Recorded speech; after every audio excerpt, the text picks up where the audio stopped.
This is just a short teaser video for a 2-day moto camping adventure filmed in New South Wales, Australia, to be released in May 2022. If you like what you see, please subscribe, like and hit the bell icon to get notified when it's released. Thank you.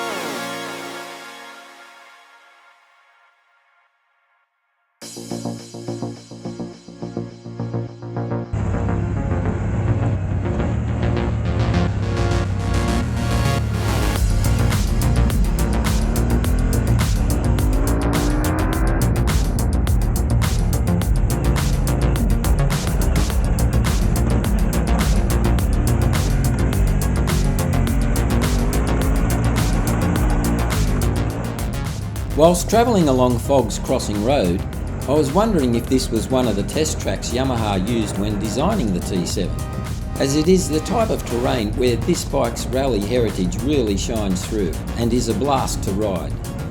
I think I'm going to rename it Tanneray Road. Don't give up your day job, Jethro.